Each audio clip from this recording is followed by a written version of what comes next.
I'm Xavier 32, a business consultant who's finally made something of himself. Despite our complicated relationship, I wanted to make my parents' 40th anniversary special. I invested $9,200 in their dream celebration venue tent catering the works. Then came the text from my aunt. "We're keeping the guest list tight. You're not included." Mom's response: "It's not personal." So I made sure my money wasn't personal either. I canceled everything. The morning of their party, Dad called 17 times. When I finally answered, I said something that changed our family forever. Before I continue, let me know where you're watching from in the comments. Hit that like button and subscribe to hear more stories about standing up for yourself when family crosses the line. Growing up, I always felt like I was watching my family from behind a pane of glass. Present, but somehow separate. My parents, George and Elaine, built a picture-perfect life in our suburban neighborhood, the kind where lawn care competitions were taken seriously, and everyone knew whose kid got into which college. From the outside, we were the ideal American family: successful father, devoted mother, and 3 well-behaved children. But inside our home, the dynamics were anything but ideal. My father worked as a senior executive at a manufacturing company, climbing the corporate ladder through sheer determination and countless 60-hour weeks.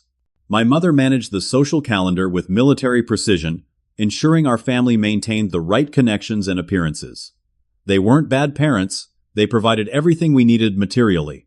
But emotional support came with conditions, the primary one being that you had to fit their vision of success. My sister Amanda, 4 years younger than me, mastered the art of pleasing our parents early on. She knew exactly how to smile at their friends, take interest in their hobbies, and pursue the educational path they approved of. As a result, she received the lion's share of their attention and praise. Even now, at 28, she calls them daily, and spends every holiday at their house with her boyfriend, who, unsurprisingly, my parents adore. My older brother Michael had a different approach. At 35, he's living overseas, having escaped the family dynamics by putting an ocean between himself and our parents' expectations. He calls on birthdays and Christmas, sends appropriate gifts, but maintains a safe distance. This strategy earned him a strange respect from our parents. They brag about his international business ventures to their friends, even though he rarely visits. Then there was me, the middle child, perpetually trying to find my place. I wasn't naturally inclined to follow the path my parents laid out. I questioned their values, challenged their perspectives, and eventually chose a career they considered risky, starting my own business consulting firm instead of climbing the corporate ladder like my father. "Xavier, why can't you just apply to Martindale & Johnson, like we discussed?" My father would say during my senior year of college. "They have an excellent management training program." My golf buddy Harold could put in a word. "I want to build something of my own," I'd explain for the 100th time. "I don't want to spend 30 years working for someone else's dream." These conversations always ended the same way, with deep sighs and thinly veiled disappointment. After college, I moved 300 miles away to establish my independence. The distance was deliberate, a buffer against the constant reminders that I wasn't meeting expectations. Building my consulting business wasn't easy. The first 2 years were a struggle of cold calls, networking events, and ramen noodle dinners. When I called home during that period, my parents' primary question was always whether I was ready to consider something more stable. They never asked about my small victories or the clients I was slowly accumulating. Even as my business gained traction and I began to achieve financial success, the pattern continued. I'd send expensive Christmas gifts, hoping tangible evidence of my success might finally win their approval. I'd offer to pay for family vacations, pick up dinner tabs, and send lavish birthday presents. Looking back, I was essentially trying to purchase the validation I craved. "That's very generous of you, Xavier," my mother would say, with a smile that never quite reached her eyes. "But you should save your money. You never know when this consulting phase might end." Family gatherings were exercises in subtle exclusion. Conversations would revolve around Amanda's achievements or Michael's exotic travels. My contributions to discussions were often met with polite nods before the topic shifted. During one Thanksgiving dinner, I mentioned landing a major client, a Fortune 500 company that could transform my business. My father responded by immediately asking Amanda about her promotion at the accounting firm. After years of this treatment, I gradually pulled back. Our interactions became less frequent, limited to obligatory holiday calls and occasional visits. I built a life for myself with friends who valued me, clients who respected my expertise, and a growing sense of self-worth that didn't depend on parental approval. Then 6 months ago, my father called with unusual warmth in his voice. "Xavier, your mother and I are approaching our 40th anniversary," he said. "We're thinking of having a celebration, nothing too elaborate, of course." I knew what was coming next. The subtle dance around, asking for financial help without actually asking. "That's great, Dad," I replied. 40 years is quite an achievement." "Yes. Well," he cleared his throat. "We're just starting to look at venues. The prices these days, you wouldn't believe it. Everything is so expensive." I could have let the hint pass, protected myself from another disappointment. But some part of me still wanted to prove my worth, to show them that, despite everything, I was a good son who cared about their milestone. "I'd like to help," I offered. "In fact, I'd be happy to take care of the venue and some of the arrangements. It would be my gift to you both." The pause on the other end of the line was telling. I could almost see my father calculating whether to accept or decline. Finally, practicality won out. "That's very thoughtful of you, son. Your mother will be pleased." That brief moment of warmth was all it took to pull me back in, to reignite the hope that this time might be different. This time my contribution would be acknowledged and appreciated. This time, I might finally be seen as an integral part of the family I'd always felt separate from.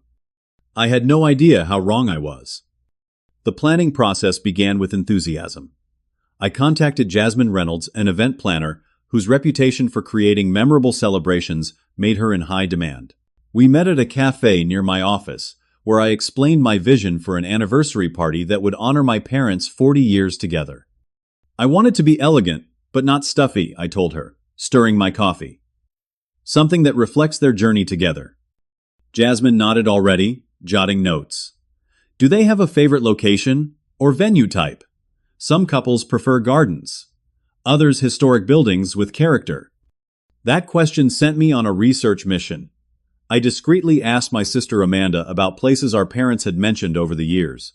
She revealed that they had always admired Lakeview Manor, an exclusive estate with manicured grounds overlooking the water. "Mom mentions it every time they drive past," Amanda said. "But it's super expensive and books up like a year in advance." Undeterred, I asked Jasmine to look into it. To my surprise, she called back 3 days later with news. "They had a cancellation for the date you wanted," she said, excitement in her voice. "But we need to move quickly and put down a deposit to secure it." The deposit alone was $2,500 non-refundable if canceled less than 30 days before the event. I transferred the money immediately, imagining my parents' faces when they realized I'd secured their dream venue. Next came the catering. I remembered snippets of conversations over the years about restaurants my parents had enjoyed on special occasions. Working with Jasmine, I selected a renowned catering company that could recreate some of their favorite dishes. The owner, Sophia Martinez, worked with me to design a custom menu featuring my father's beloved beef Wellington and my mother's favorite seafood paella.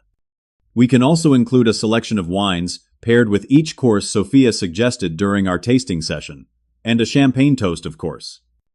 I agreed to everything, selecting premium options that added another $2,800 to the total. I paid half up front to secure the date, with the remainder due the week before the event. The physical setup of the party required careful consideration. Lakeview Manor had beautiful grounds, but early September weather could be unpredictable. Jasmine recommended a high-end tent company that could provide a clear-top marquee tent, allowing guests to enjoy the view while staying protected from potential rain. "It's more expensive than standard options," she warned, "but the effect is stunning, especially when lit properly at night." The tent with heating options and elegant draping added another $1,700 to the budget. I didn't hesitate. Flowers were next on the list. My mother had always cultivated roses in our backyard, taking particular pride in her pink Elizabeth varieties. I contacted a specialty florist who could source these exact roses, along with complimentary arrangements for the tables and entrance. The custom floral package cost $900, but I knew the personal touch would mean something to my mother. I arranged for a professional photographer and videographer team to document the celebration, wanting my parents to have lasting memories of their special day. That was another $850. A string quartet that could play their wedding song, and other favorites from their era, added $650 more. As the plans came together, I checked in with my father, periodically sharing general updates, without revealing all the special touches I'd arranged. "Sounds like it's coming along," he said, during one call, his tone casual but pleased. "Your mother's been making her guest list. You know how she is, wants everything just so." "I'm happy to help," I replied, warmed by the rare note of approval in his voice. This is an important milestone. By the time all arrangements were finalized, my financial commitment had reached $9,200. It was a significant amount, but I could afford it, and part of me believed this grand gesture would finally break through the barriers between us. Perhaps this visible demonstration of my success and my love would at last earn me the place in the family I'd always yearned for. Jasmine seemed to sense my emotional investment in the event. During our final planning meeting, she placed her hand briefly on mine. "They're going to be blown away, Xavier. This is an incredible gift you're giving your parents." I nodded, allowing myself to imagine the scene: my parents arriving at their dream venue, seeing the elegant tent glowing with soft lights, being greeted by the music of their youth, and knowing their son had made it all possible. In that fantasy, my father would clap me on the shoulder with pride, and my mother would embrace me with genuine warmth instead of her usual restrained affection. "I hope they'll like it," I said simply. The final week before the party arrived, everything was in place. The vendors were confirmed, the venue was prepared, and the weather forecast looked favorable. All that remained was to finalize the guest count for the catering company. I texted my mother to confirm the numbers, expecting a straightforward response. What I received instead would shatter all my carefully constructed hopes and change the course of our family relationship forever. The text arrived on a Tuesday morning, while I was preparing for a client meeting. I almost missed it in the flurry of email notifications and calendar alerts. But something made me pause and check my phone one last time before heading into the conference room. From Aunt Martha: "Xavier, spoke with your mother about the anniversary party next weekend. Just wanted to let you know we're keeping the guest list pretty tight because of space limitations. You're not included on the final list, but I'm sure you understand. Thanks again for handling all those arrangements." I stared at the message, certain I had misunderstood. This had to be some kind of mistake, or a poorly worded joke. How could I not be invited to an event I was paying for? An event I had spent months planning? My meeting went terribly.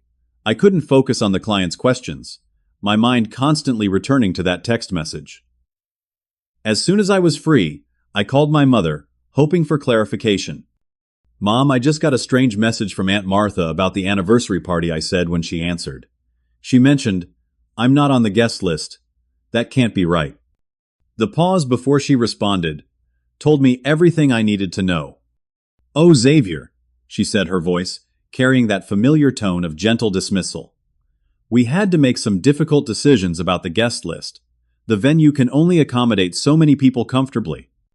"The venue can hold 120 people," I replied, struggling to keep my voice steady. "How many guests are coming?" "About 75, she admitted. "But you know your father and I wanted this to be an intimate gathering of our closest friends and family." The words hit like a physical blow. "And I'm not considered close family, Mom. I'm your son. I've spent months planning this event. I've paid for almost everything." "It's not personal, Xavier," she said the phrase she had used countless times throughout my life to dismiss my feelings. "We just thought you wouldn't enjoy it much. It will be mostly our friends from the club, a few relatives you barely know. Amanda will be there to help coordinate things, of course, and her boyfriend is good with taking photos as a backup." "Amanda is invited?" I asked, though I already knew the answer. "Well, yes, and we've invited the Hendersons from 2 streets over you. Remember them, and your father's golf friends. Oh, and cousin Lydia is flying in from Phoenix with her new husband." Each name was another knife twist. People I barely knew would be celebrating my parents' anniversary in the venue I had paid for, eating the food I had selected, surrounded by the flowers I had specially ordered. While I, their son, was expected to simply foot the bill and stay away. I ended the call shortly after, promising to think about it, when my mother suggested I could stop by briefly during setup to check that everything was in order. The condescension in her offer was unbearable. Next, I called my father, hoping he might have a different perspective, or at least acknowledge the inappropriateness of the situation. "Dad, is it true I'm not invited to the anniversary party?" I asked directly when he answered. He sighed, a sound I'd heard countless times growing up whenever I failed to meet expectations. "Your mother thinks it's best this way. You know how these social gatherings go, lots of small talk, catching up with old friends. Not really your scene, son." "That should be my decision, don't you think?" I countered. "Especially since I'm paying for almost everything." "We appreciate your contribution," he said stiffly. "But these are your mother's wishes, and it's her anniversary too. We're trying to keep things intimate." Intimate. With 75 guests. "Xavier," he said, his tone hardening, "don't make this difficult. It's just a party." Just a party. Just thousands of dollars. Just another example of how I didn't quite fit into the family narrative. After hanging up, I called my brother Michael in London, hoping for some perspective, or at least sympathy. "That's messed up," he said, after I explained the situation. "But not surprising, is it? This is classic mom and dad." "What would you do?" I asked. "Honestly, I'd cancel everything and let them figure it out. But I'm an ocean away and don't have to deal with the fallout." He paused. "Whatever you decide, I've got your back. But don't expect them to suddenly see the light and change 40 years of behavior." That night, I barely slept. I lay awake, replaying years of similar moments, times when my contributions were accepted, but my presence was somehow unnecessary. The school plays where my parents arrived late and left early. The college graduation where they spent most of the dinner afterward discussing Amanda's internship prospects. The housewarming party for my first home, where they stayed exactly 1 hour before citing a prior engagement. The pattern was undeniable, and for the first time, I allowed myself to fully acknowledge it in my parents' eyes. I was not essential. I was not someone whose feelings needed consideration. I was not someone whose presence added value to their important moments. The realization was devastating, but it also brought a strange clarity. If I wasn't important enough to be included in their celebration, why should my money be? Why should I continue investing emotionally and financially in people who saw me as an afterthought? By morning, I had made my decision. It was time to stop playing a role in a family dynamic that consistently devalued me. It was time to show my parents that actions have consequences, and that after 32 years, I had finally learned my worth. The day after speaking with my parents, I called in sick to work, something I never do. The emotional weight of their rejection had manifested physically: a pounding headache, churning stomach, and a bone-deep exhaustion that made even getting out of bed difficult. I needed time to process what had happened and decide how to respond. My first call was to Ryan, my best friend since college, and the person who had witnessed much of my family drama firsthand. He came over immediately, bringing coffee and an unshakable loyalty that had sustained me through many difficult times. They did what Ryan nearly shouted when I explained the situation. "After you dropped $9,000 on their party, that's beyond messed up, X." I nodded, staring into my coffee cup. "I keep thinking there must be some explanation that makes sense. Something I'm missing." "The explanation is, they're taking advantage of you," Ryan said bluntly. "They always have. You need to cancel everything: the venue, the catering, all of it. Let them scramble to fix it." Part of me knew Ryan was right, but another part hesitated. Would canceling make me just as petty as they were? Would it permanently damage our already fragile relationship? And was I prepared for the inevitable family fallout? "I need to think it through," I told him. "This isn't just about the money." And it wasn't. It was about 32 years of seeking approval that was never fully given. It was about always feeling like an outsider looking in. It was about finally acknowledging that no amount of financial contribution or achievement would ever make me an essential part of my family in the way I had always hoped. That afternoon, I had a previously scheduled appointment with Dr. Abrams, the therapist I'd been seeing for the past 6 months, to work through various issues, many of which, unsurprisingly, stemmed from my family dynamics. I told her about the anniversary party situation, my voice breaking several times, despite my efforts to remain composed. What I'm hearing, she said after listening carefully, is that this incident has brought up long-standing patterns in your relationship with your parents. Patterns where your contributions are accepted, but your presence is not fully valued. Exactly, I whispered. And I don't know how to respond. Part of me wants to just go along with it to keep the peace. But another part feels angry and hurt, she finished for me. And rightfully so. Xavier, we've talked before about setting healthy boundaries. This might be a situation where a boundary is needed. By canceling everything. That's one option. The question to ask yourself is what response honors your self-worth while still aligning with your values. You value family, but you also deserve respect. You can't control how your parents behave, but you can control how you respond to that behavior. I left her office, with those words echoing in my mind. What response would honor my self-worth? For years I had swallowed disappointment, made excuses for hurtful behavior, and continued to seek approval through achievement and financial generosity. Where had that gotten me? Excluded from my own parents' anniversary party that I was funding. The realization was both painful and liberating. Nothing would change unless I changed my part in this dynamic. That evening I went through old photo albums, looking at family pictures with new eyes. I noticed how often I stood slightly apart from the others, how my father's hand rested proudly on Amanda's shoulder, while I stood untouched, how my mother's smile tightened, almost imperceptibly in photos where I was. Centered. Had the distance always been so obvious? Or was I now seeing what I wanted to see? A text from Aunt Martha interrupted my reflections. Your mother told me you're upset about the guest list. Don't take it personally.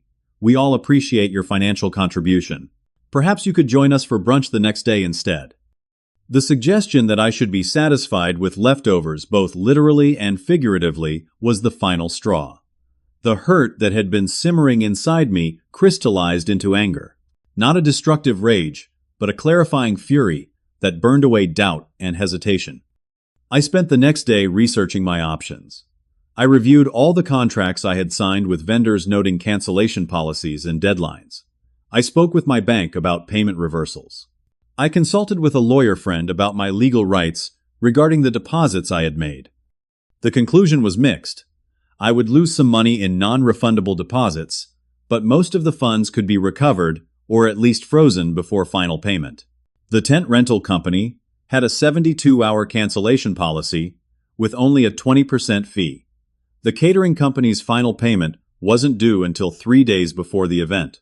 The venue deposit was non-refundable, but I could flag it as a disputed charge with my credit card company. As I worked through the practical details, I also grappled with the emotional implications of my decision. Was I being petty? Was this an overreaction? Was I burning a bridge that could never be rebuilt? I thought about what Dr. Abrams had said about healthy boundaries. This wasn't about punishment, it was about self-respect. About finally saying, if I'm not valued enough to be included, then my money shouldn't be either. My brother Michael called to check in, having sensed my turmoil from our previous conversation. Have you decided what you're going to do? He asked. I think I'm going to cancel everything, I admitted. I know, it seems extreme. It's not extreme, he interrupted. It's long overdue. You've been trying to buy their approval for years. X. It hasn't worked. It's never going to work. But what if this permanently damages our relationship? What relationship? Michael's voice was gentle despite the harsh words. They take what you offer, money, gifts, arrangements, but they don't give back the basic respect of including you in a family celebration. That's not a healthy relationship worth preserving as Island. Deep down, I knew he was right. What I had with my parents wasn't a relationship based on mutual respect and love. It was a one-sided effort to earn approval that was perpetually withheld. That night, I made my final decision. I would cancel all the arrangements I had made, accepting whatever financial losses came with that choice. I would explain my reasons clearly but calmly.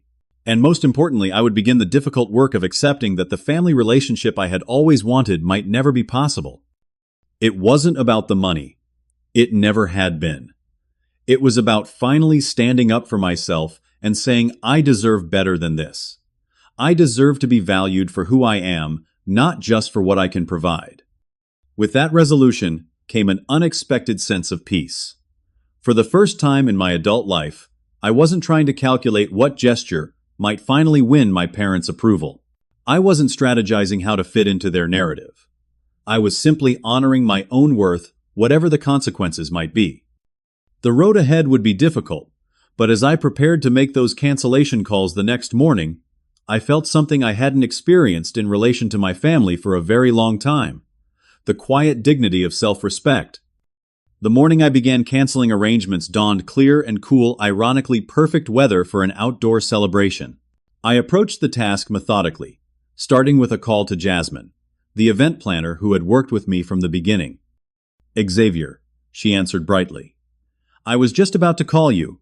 I've got some exciting updates on the—" "Jasmine," I interrupted gently, "I need to cancel all the arrangements for my parents' anniversary party." Silence filled the line for a moment. Cancel. But we're less than a week out. Is everything okay? I had prepared a simple explanation that didn't delve into family drama. There's been a change of plans. The celebration is being restructured, and I'll no longer be involved in the arrangements. I see. Her tone shifted to professional concern. I should warn you that many of the deposits are non-refundable at this point, the venue especially. I understand. I'm prepared for those losses. She paused again. Xavier, I hope you don't mind me asking, but is this about being excluded from the guest list? Your aunt called me yesterday to confirm numbers, and when I mentioned setting a place for you, she seemed confused. So they hadn't even told the planner I was funding everything. Somehow, that detail made the situation even more painful. Yes, I admitted. It's related to that. I've decided that if I'm not welcome at the event, my financial contribution won't be either. I completely understand, Jasmine said, her voice warming with sympathy. Well, it's your right. I'll start the cancellation process on my end. Would you like me to inform the other vendors? Or would you prefer to do that yourself? I'll handle it, I said.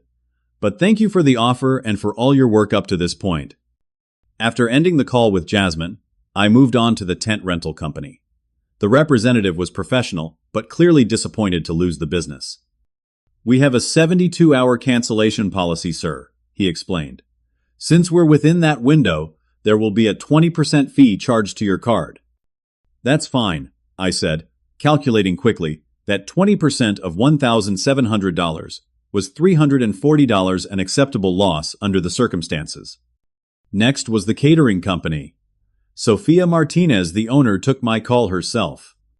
Xavier, what a surprise I was, just finalizing the wine selections for your parents' celebration.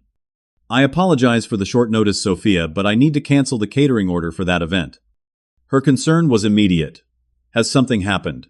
Is everyone all right? Everyone's fine, I assured her. There's been a change in plans, and I'll no longer be hosting the celebration. I see. She sounded disappointed but understanding. Well, since your final payment hasn't been processed yet, you'll only lose the initial deposit of $1,400. I wish there was a way to refund that as well, but we've already ordered the specialty ingredients and turned down other events for that date. I understand completely, I said. Your team has put in work, and that should be compensated. I apologize for any inconvenience. The conversation with the venue manager, Harold, was more challenging. Lakeview Manor had a strict no-refund policy on deposits, which he reminded me of immediately. The $2,500 is non-refundable, Mr. Reynolds. That was clearly stated in the contract you signed. I'm aware of the policy, I replied. However, I'd like to inform you that I'll be disputing this charge with my credit card company. On what grounds? His tone sharpened. We've reserved the date for you, turning away other potential clients. On the grounds that the service was not for my personal use, but was intended as a gift, and the recipients of that gift have made changes that render the original purpose void. It was a stretch legally speaking, but I had discussed this approach with my lawyer friend. I see, Harold said clearly, not seeing at all. Well, you're welcome to try that route, but our legal team will contest any dispute. That's your right, I acknowledged. and I'll accept whatever decision the credit card company makes. I'm just informing you of my intention to dispute the charge. The photographer, musicians, and florist were easier to deal with. All had more flexible cancellation policies, though I still lost smaller deposits with each. By mid-afternoon, I had canceled every arrangement and service related to the anniversary party. The total financial damage came to approximately $4,000 in non-refundable deposits and cancellation fees, less than half of what I had originally committed, but still a significant amount. I considered it a fair price for finally standing up for myself. After completing the cancellations, I composed a simple email to my parents, aunt, and sister. I have been informed that I am not included on the guest list for the anniversary celebration I have been funding and planning for the past several months. As this was presented to me as not personal, I have decided that my financial contribution will similarly not be personal.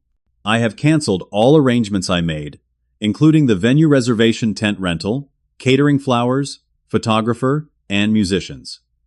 Any deposits that could not be refunded will be considered my gift to you.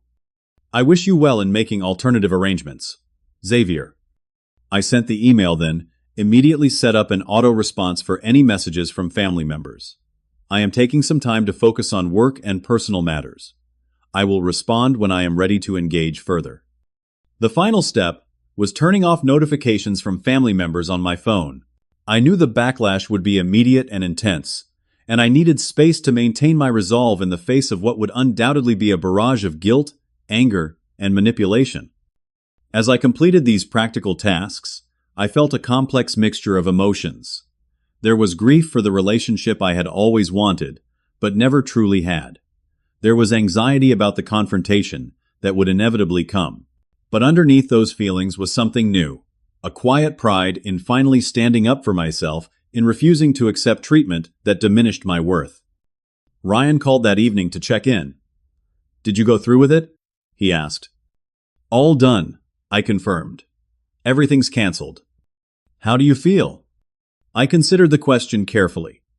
Like I should have done this years ago. Not just with the party, but with the whole dynamic. I've spent so much time and energy trying to earn a place at a table where I was never really welcome. What happens now? Now I said we wait for the storm. And this time I'm not going to apologize for the rain. The next 3 days passed in strange calm. I immersed myself in work, took long runs to clear my head, and met with Dr. Abrams to process my feelings. My family's initial reactions came exactly as expected, a flurry of increasingly frantic and angry messages that piled up in my email inbox and voicemail. I didn't read or listen to any of them. This boundary was for me, not for show. I needed time to strengthen my resolve before engaging with their responses. The quiet before the storm ended, precisely at 7:15 on Saturday morning, the day of what would have been the anniversary celebration. That's when my phone began to ring with the first of what would become 17 calls from my father. The incessant buzzing of my phone started before the sun had fully risen. I had slept fitfully anticipating this moment, yet the reality of seeing Dad flash across my screen still sent a jolt of anxiety through me. I silenced the first call, then the second. By the third, I turned my phone face down and went to make coffee. Over the next hour, as I attempted to go about my morning routine, the calls continued at roughly 5-minute intervals. Interspersed between my father's attempts were texts from my mother, their tone evolving dramatically with each message. "Xavier, there seems to be some mistake with the venue. Call immediately. We've arrived to set up, and nothing is ready. What's going on? This is completely irresponsible. Call your father now. Please, Xavier. We have guests arriving in hours. We can fix this if you just call. I can't believe you would do this to us on our special day, after everything we've done for you." The last one almost made me laugh, despite the situation. Everything they'd done for me, like exclude me from a celebration I had planned and paid for. My Aunt Martha left voicemails, each more accusatory than the last. "Xavier, this is childish and spiteful. Your mother is in tears. Is that what you wanted? Do you have any idea how embarrassing this is? We have people flying in from out of state. I always told your mother you were too sensitive. This proves it." Even my sister Amanda, who rarely contacted me, directly sent a barrage of texts. What the fuck, Xavier? Mom and Dad are freaking out. This is so selfish. You're ruining their anniversary because your feelings got hurt. Everyone is scrambling to find another venue. Thanks for nothing. At least answer your phone. And tell them if you canceled the catering too. I maintained my silence through it all, reminding myself that responding now in the heat of the moment would only pull me back into their dysfunction. I had made my decision.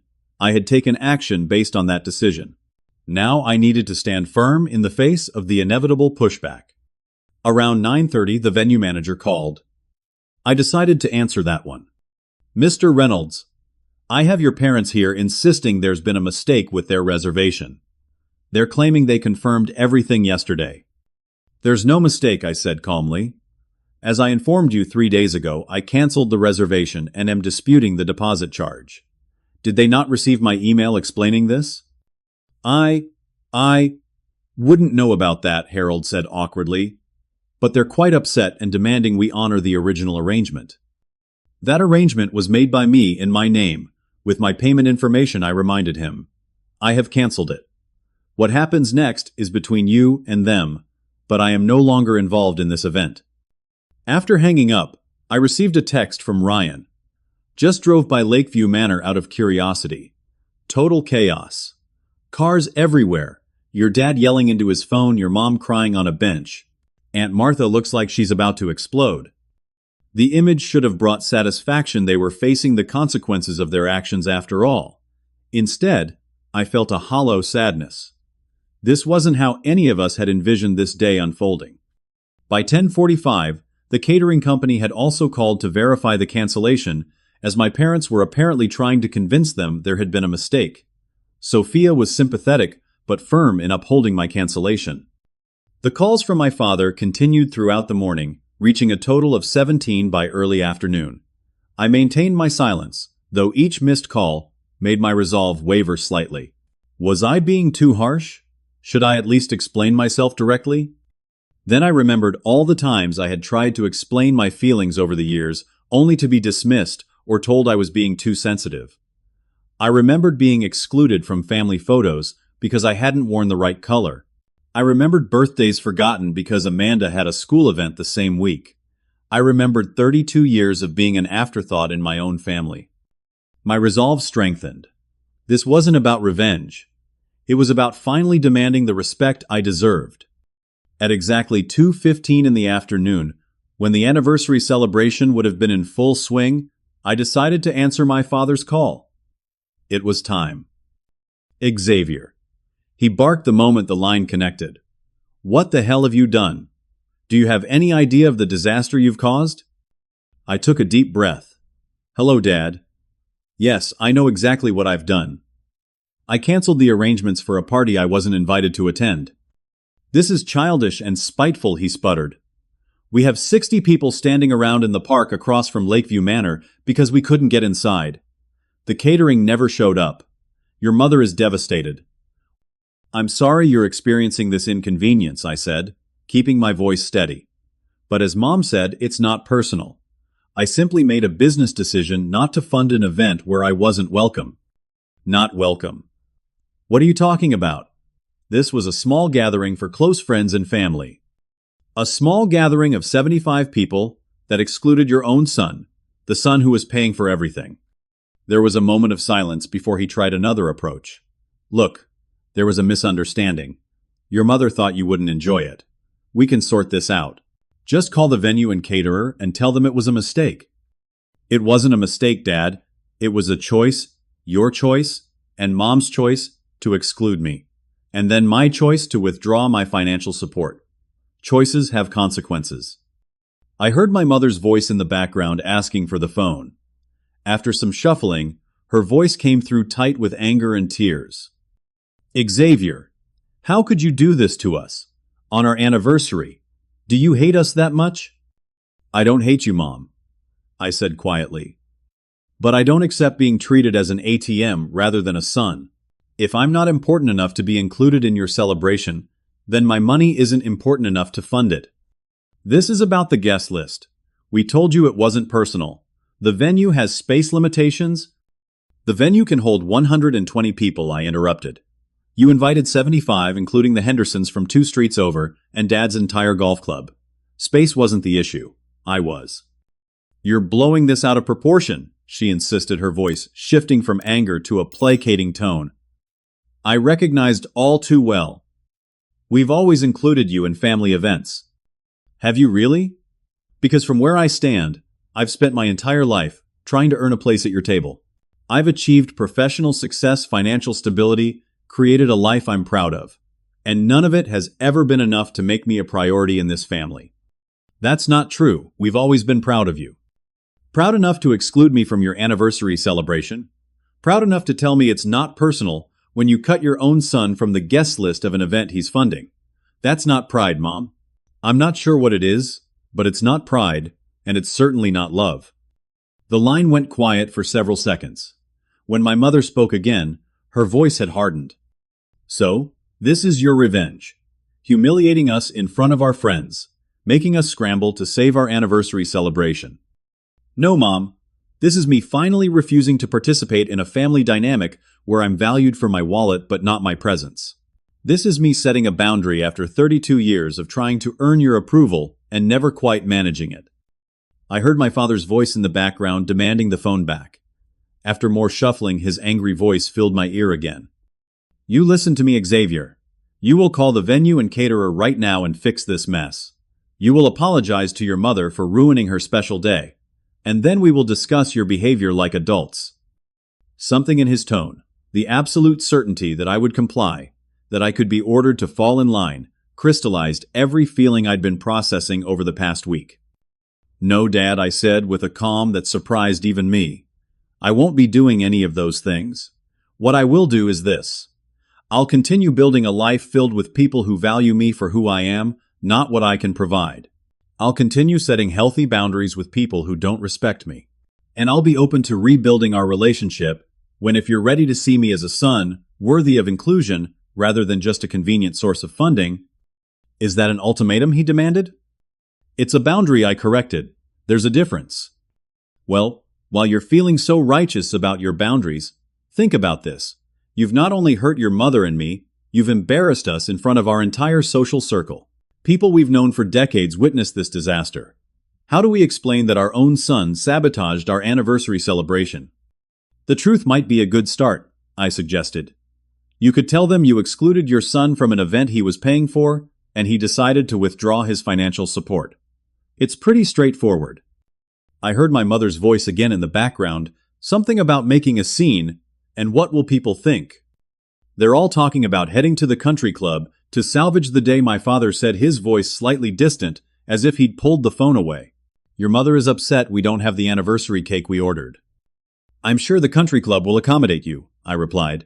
They've always been quite responsive to your requests. This conversation isn't over, Xavier, he said sharply. But right now we have guests to attend to and a celebration to salvage. We'll discuss your behavior another time. Goodbye, Dad, I said, and ended the call before he could respond. I sat in the silence of my apartment processing what had just happened. The confrontation I had been dreading was over, and I had maintained my boundaries without giving in to anger or guilt. For the first time in my life, I had spoken my full truth to my parents, laying bare the painful dynamic that had shaped our relationship for decades. It didn't feel like victory. There was no triumphant surge of vindication, no satisfaction in knowing they were scrambling to salvage their celebration. Instead, I felt a profound sadness for what our relationship could have been mixed, with a quiet pride in finally standing up for myself. I texted Ryan, "It's done." Spoke to them. They're heading to the country club with their guests. His response came quickly, "You okay?" I considered the question carefully. Was I okay? The answer surprised me. Yes, I typed back. For maybe the first time in my life, when it comes to my family, I actually am. The days following the anniversary debacle passed in relative silence. I had expected continued calls and messages from my family, perhaps escalating in anger or attempts at manipulation. Instead, there was nothing. It was as if I had suddenly ceased to exist in their world, a sensation both painful and strangely liberating. I returned to my normal routine client meetings, workouts at the gym, dinners with friends who actually enjoyed my company. On the surface, life continued unchanged. But internally, something fundamental had shifted. I no longer carried the constant weight of seeking approval I could never quite earn. I no longer measured my worth against my parents' impossible standards. 2 weeks after the confrontation, Ryan shared what little he had heard through mutual connections. Apparently, they managed to move the whole thing to the country club he told me over dinner. Emergency setup, limited menu options. Your Aunt Martha has been telling everyone it was a catering mix-up, not mentioning your role at all. I nodded unsurprised. Saving face has always been their priority. Does it bother you? That they're pretending you had nothing to do with it? I considered the question. Not really. This wasn't about public recognition or embarrassing them. It was about setting a boundary for myself. 3 weeks after the anniversary, my phone lit up with an unexpected name, my brother Michael. Heard about the anniversary drama, he said when I answered. Wish I could have seen their faces when they showed up to an empty venue. It wasn't about revenge. I told him the same thing I'd said to Ryan. Maybe not intentionally, Michael replied, but sometimes people need to experience consequences to recognize their behavior. For what it's worth, I think you did the right thing. It's about time someone in this family stood up to them. His support meant more than I expected. Michael and I had never been particularly close, both of us navigating our own paths away from our parents' influence. But in that moment I felt a new connection, forming a shared understanding of the dynamics we'd grown up with, and a mutual respect for choosing healthier paths. How are things in London? I asked, changing the subject. Good. Different perspective over here. Distance helps. He paused. You should visit sometime. Get even more distance. I might take you up on that, I said, surprised by how appealing the idea was. A month after the anniversary, the most unexpected development occurred. My father showed up at my apartment unannounced. I had just returned from a Saturday morning run when I found him waiting in the lobby of my building. Dad, I said, stopping short at the sight of him. What are you doing here? He looked older somehow, more tired than I remembered. Can we talk? Just the two of us? I hesitated, then nodded. Let me shower first. There's a cafe around the corner. Meet you there in 30 minutes. He agreed, and half an hour later, we sat across from each other, at a small table, 2 coffees between us, like a buffer zone. For several minutes, neither of us spoke. I had decided during my shower that I wouldn't break the silence. Whatever had brought him here, he would need to take the first step. Finally, he cleared his throat. Your mother doesn't know I'm here. Okay, I said, waiting. The anniversary. It didn't go well. Even after we moved everything to the country club, there was a cloud over the whole event. He stared into his coffee. People kept asking about the venue change, the missing decorations we'd talked up. Your mother spent half the time in the restroom crying. I felt a twinge of guilt, quickly replaced by resolve. I'm sorry it was difficult, but I stand by my decision. He nodded slowly. I've been thinking about what you said, about being valued for your wallet but not your presence. Another long pause. I didn't see it that way at the time. How did you see it? Honestly, as a convenience. You offered to pay, we accepted. The guest list was your mother's domain. I didn't question who was or wasn't on it. He looked up, meeting my eyes directly. I should have. You're my son. You should have been there. The simple acknowledgement so long awaited hit me with unexpected force. I took a careful breath before responding. Yes, I should have been. I can't speak for your mother, he continued. She has her own perspectives on family roles and social appearances. But I can speak for myself. He straightened his shoulders slightly. I was wrong. I've been wrong for a long time about a lot of things where you're concerned. Dad, let me finish, please. This isn't easy for me. He took a deep breath. I've always respected achievement, tangible success. It's how I was raised, how I measured my own worth. When you chose a different path from the one I envisioned, I interpreted it as rejection of my values, maybe even of me. I responded by not seeing you clearly, by focusing on what you weren't doing rather than appreciating who you are. It was perhaps the most honest conversation we'd ever had. I felt a tightness in my throat as I replied, "I never rejected you, Dad.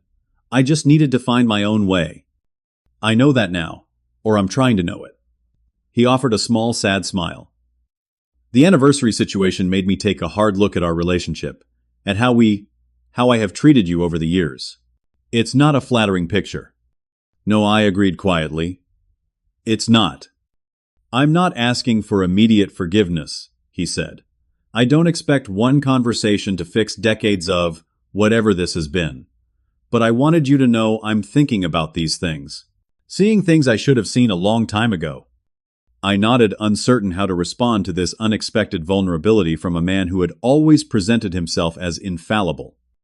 "Would you consider," he said carefully, "having dinner with your mother and me sometime? Not immediately. When you're ready, if you're ever ready." I considered the offer. Part of me wanted to say yes, immediately eager to grasp this rare opening. But the wiser part, the part that had finally learned to value myself, knew that rushing back into old patterns would serve no one. "I need time," I said honestly. "This isn't just about the anniversary. It's about a lifetime of feeling like I'm on the outside looking in. I'm glad you're reflecting on things, and I'm open to rebuilding our relationship eventually. But it needs to be different. I won't go back to how things were." He nodded, accepting this boundary with surprising grace. "That's fair. More than fair, actually." We finished our coffees and parted with an awkward handshake that turned into an even more awkward half-hug. It wasn't reconciliation, not yet, but it was perhaps the first step towards something new. Over the following months, I maintained my distance, while engaging in careful, limited communication with my family. I declined holiday invitations, but sent cards. I politely deflected my mother's attempts to pretend nothing had happened. I had brief civil phone conversations with my father every few weeks. My sister Amanda eventually reached out with a tentative olive branch. "I didn't realize how different our experiences in the family were," she admitted during a cautious lunch meeting. "I always thought you had it easier because you left." "Leaving wasn't easy," I told her. "It was necessary." She nodded, looking thoughtful. "I'm starting to understand that. The most significant change wasn't in my family's behavior, but in my own. I stopped seeking validation from people unwilling or unable to give it. I invested more deeply in friendships and relationships, where mutual respect was the foundation. I continued my therapy sessions, working through the ingrained patterns of seeking approval through achievement or financial generosity. 6 months after the anniversary incident, I accepted an invitation to visit Michael in London. The distance, both geographical and emotional, provided valuable perspective. Away from the familiar patterns and locations of my life, I could see more clearly how far I had come in my journey towards self-respect. "You seem different," Michael observed, as we walked along the Thames one evening. "More solid somehow." "I feel different," I acknowledged. "Like I'm finally living on my own terms, instead of constantly trying to earn a place at someone else's table." 9 months after the confrontation, I agreed to a small family dinner at a neutral restaurant, not my parents' home, not mine. The conversation was stilted at times, comfortable at others. My mother vacillated between genuine attempts to connect and falling back into old patterns of subtle criticism. My father made visible efforts to ask about my business and actually listen to the answers. It wasn't perfect. It wasn't even consistently good. But it was different, and different was a start. By the 1-year anniversary of the incident, my relationship with my parents had evolved into something I had never experienced before, an adult relationship between equals rather than the perpetual child seeking approval, dynamic that had defined us for so long. We had established new patterns of interaction based on mutual respect rather than obligation or financial dependence. My father called on the exact 1-year mark of the canceled celebration. "I've been thinking about last year," he said without preamble, "about how much has changed since then." "For the better, I hope," I replied. "Mostly yes. Your mother might not agree entirely." I could hear the slight smile in his voice.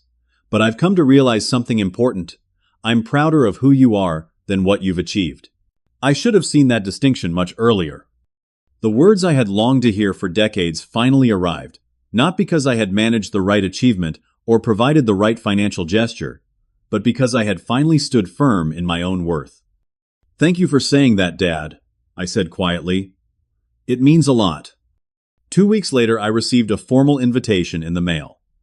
My parents were hosting a small dinner party, just 12 people, and I was specifically requested to attend. The handwritten note at the bottom read simply, "It wouldn't be complete without you, Mom and Dad." It was a small gesture perhaps, but one that acknowledged the fundamental truth I had been fighting for all along, that my presence, not just my provisions, mattered. As I reflect on the journey of the past year, I realize that the canceled anniversary celebration wasn't an ending, but a beginning. It was the moment I finally understood that true family relationships must be built on mutual respect, not financial transactions or one-sided efforts. It was when I stopped trying to purchase a place at the table and instead built my own. The peace that comes from this authenticity is different from what I imagined family harmony would feel like. It's not the warm glow of unconditional acceptance I craved as a child. It's something more mature, more earned, the quiet confidence of knowing my own worth and requiring others to acknowledge it as well. Looking toward the future, I don't know exactly what my relationship with my family will become. I only know it will be healthier than what came before, because I now understand that sometimes love means having the courage to say no, to set boundaries, to demand respect, to walk away when necessary. The most valuable lesson from this painful journey has been realizing that self-worth isn't something you earn through achievement or purchase through generosity. It's something you claim by honoring your own needs and refusing to accept anything less than the respect you deserve. Have you ever had to make a difficult decision to protect your self-worth? What boundaries have you set with family or friends that changed your relationships for the better? I'd love to hear your stories in the comments below. Remember to like this video if it resonated with you, subscribe for more real-life experiences, and share with someone who might need to hear that it's okay to stand up for themselves. Thank you for listening to my journey, and I wish you the courage to honor your own worth in every relationship in your life.